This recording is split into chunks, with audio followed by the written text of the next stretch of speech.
Jésus alla s'asseoir chez Lévi. Lévi était un péagiste. Un péagiste, c'était un... Les péagistes, à l'époque, étaient considérés comme des gens de mauvaise vie. On les appelait les publicains. Parce que c'était des gens qui étaient comme des collecteurs d'impôts. C'était des gens qui étaient toujours dans le vol, dans le sens financier. Jésus appela Lévi et il alla s'asseoir chez Lévi. Il alla partager le dîner chez Lévi. Et quand les scribes et les pharisiens virent Jésus assis chez Lévi, en train de consommer avec ses disciples, il dit, oh, celui-là, il se dit le Messie, mais il va s'asseoir et avec des gens de mauvaise vie. Et Jésus leur dit, quand il a entendu ça, il leur dit, est-ce que ce sont ceux qui sont malades qui ont besoin de médecins? Moi, Jésus, je ne suis pas venu pour appeler les justes. Je suis venu pour sauver les pécheurs.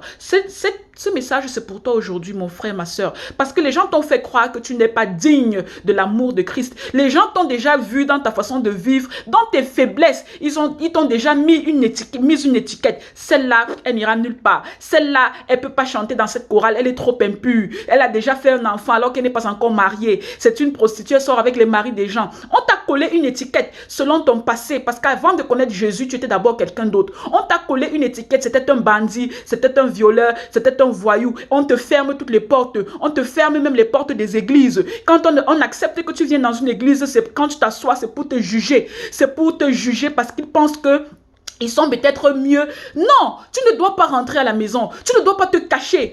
Jésus est venu pour toi. Il n'est pas venu pour les justes. Et il n'y a pas de justes sur terre. Pourquoi? Parce que la Bible dit tous ont péché depuis le commencement. Ces gens qui te jugent dans ton église là, ces gens qui te jugent dans ta famille, ces gens qui ont déjà mis dans la société une étiquette sur toi là, eux-mêmes ils ont péché comme toi. Parce que celui qui dit qu'il n'a jamais péché fait de Jésus un menteur, fait de Dieu un menteur. Parce que lui-même il dit dans la Bible, tous ont péché depuis le commencement. Je t'en supplie et je te conseille, sois à l'aise. Je t'en supplie et je te conseille, n'accepte pas de voir l'étiquette que les gens ramènent devant toi. On te connaît comme une ancienne prostituée, une ancienne avorteuse, une ancienne droguée. Mais tu n'as pas besoin de la vie des uns et des autres. Tu n'as pas besoin du jugement des uns et des autres. Tu as besoin de connaître la valeur que Dieu te donne. Tu as besoin de connaître ton identité spirituelle. Qui est-ce que je suis devant le Créateur? Tu es un enfant de Dieu.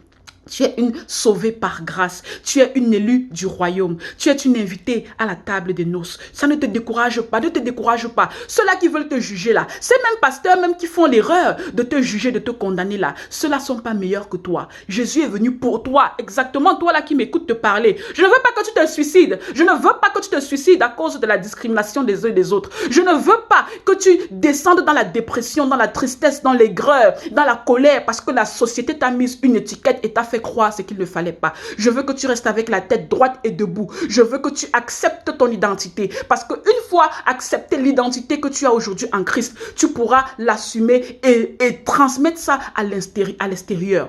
Recommence ta vie. Vas-y petit à petit. À chaque jour suffit sa peine. Et c'est un pas après l'autre. Vas-y doucement. Ils vont avoir honte. Jésus va mettre la honte dans leur vie. Jésus va les exposer. Ce que Jésus va faire avec toi, il va leur prouver que tu étais rien plus tard. Mais aujourd'hui, ce n'est plus toi qui vis, c'est Christ qui vit en toi. Et tu es devenu une nouvelle personne. Ouais, s'il te plaît, si tu n'as pas confiance en toi, moi qui te parle, je m'appelle Servante Précieuse Diane, c'est mon nom. Moi, j'ai confiance en toi. S'il te plaît, tu ne dois pas te décourager. Tu es tout bas au niveau des finances. Tu es tombé. Tu es devenu un rienton, comme ça se dit souvent dans le jargon. Tu n'as plus rien, les gens te critiquent et t'humilient. Ne t'inquiète pas, j'ai confiance en toi. Jésus va te relever. Les gens aujourd'hui t'ont déjà mis, tu as fait la prison, tu es sorti de prison. Partout tu passes, on te pointe le doigt. Ces faux chrétiens là, ces païens là, ces gens qui sont toujours orgueilleux là, parce que ne t'inquiète pas et ne les regarde pas, ne les écoute pas. Moi, j'ai confiance en toi. Jésus a fait pour moi, il fera pour toi. Jésus a fait pour plein d'autres, il fera pour toi. Il est venu pour toi. Donne-lui ta vie, tu mérites. Tu mérites. Et l'amour du Seigneur ne s'achète pas.